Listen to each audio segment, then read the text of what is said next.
The Roman Empire is remembered for roads, laws, philosophy, and architecture. The Colosseum, the Pantheon, the aqueducts, Roman law that still governs billions of people today. But Rome had a secret that its own writers described in detail, that modern historians have thoroughly documented, and that almost no popular history includes. The Roman elite paid enormous sums, sometimes the equivalent of millions of dollars in today's money, for enslaved boys whose bodies had been permanently altered to make them more commercially valuable. These children were displayed as status symbols. They served in Roman households as living demonstrations of wealth. Practice. Roman writers describe it. Roman law attempted, repeatedly and largely unsuccessfully, to prohibit it. Roman emperors personally participated in it. The practice tells us something profound and disturbing about how the Roman Empire actually functioned, about what slavery really meant in practice, and about how a civilization of extraordinary achievement could simultaneously participate in practices we now recognize as among the worst things human beings can do to each other. This is not a comfortable story, but it is a true one. This is History in the Shadow. Subscribe and follow our Facebook page. We need your support to keep bringing these rare stories to you. Let's start the story. Before we can understand this specific practice, we need to understand what Roman slavery actually was. Roman slavery was not based on race. Romans enslaved people of every ethnicity, including other Romans in cases of debt. The primary source of slaves was military conquest. When Rome conquered a region, the defeated population could be enslaved wholesale. Hundreds of thousands of people became Roman property through military victory alone. By the 1st century AD, slaves may have constituted between 30 and 40% of the population of Italy. 2 to 3 million people in the Italian peninsula alone. Across the empire, the total enslaved population was likely in the tens of millions. Roman slavery operated across an enormous range of conditions. Agricultural slaves working in mines and large farming estates lived in conditions of extreme brutality. Worked to death, kept in chains, given minimal food and no medical care. Urban domestic slaves in wealthy households lived very differently. Sometimes educated, sometimes given significant responsibilities, sometimes freed after years of service.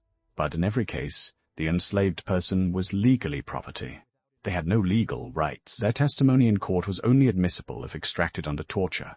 They could be killed, beaten, or sold by their owner with essentially no legal consequence.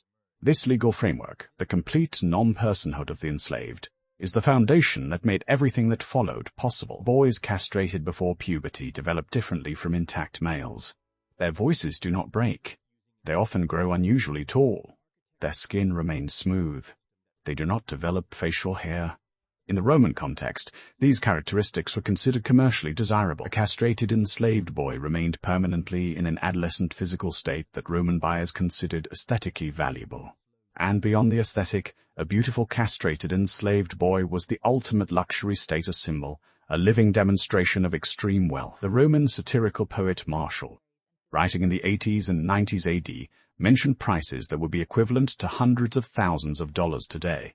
He complained that some wealthy Romans paid more for a single castrated enslaved boy than they paid for an entire farm. The procedure itself was expensive, dangerous, and required skilled medical practitioners. Many boys died from the surgery or from infection afterward. This means that only boys considered to have sufficiently high commercial value after recovery were worth the investment. This was not an accident or a marginal abuse. It was a commercial system with its own specialists, people who identified boys with commercial potential, arranged for the surgery, managed the recovery, and sold the survivors to wealthy Roman buyers. It was a business. We know about this practice in detail because Roman writers documented it. Martial wrote repeatedly about castrated enslaved people as objects of extreme luxury. His tone was satirical. He was criticizing the wealthy Romans who spent fortunes on such slaves while ordinary people struggled, but his descriptions provide detailed evidence that the practice was widespread among the Roman elite. Juvenal, writing in the early 2nd century AD, described the practice in his satires as one of the social pathologies of wealthy Roman households. His descriptions were designed to shock and disgust his readers, which tells us both that the practice was real and that even in Rome some people found it genuinely disturbing. Pliny the Elder, in his Natural History, discussed the castration of boys as a practice he had personally observed and condemned, giving us first-person testimony from a careful witness of 1st century Italy. These were not fringe writers. These were the major literary voices of their era. Their documentation is consistent, independent, and detailed. The most disturbing aspect of this practice is the degree to which Roman emperors personally participated in it. The emperor set the cultural tone for the Roman elite. What the emperor did, wealthy Romans aspired to imitate. Emperor Domitian, who ruled from 81 to 96 AD, maintained a castrated, enslaved companion. The court poet Suetonius wrote an official poem about this companion, revealing that the emperor of Rome kept such a person in his household and that the court's official poetry celebrated this openly.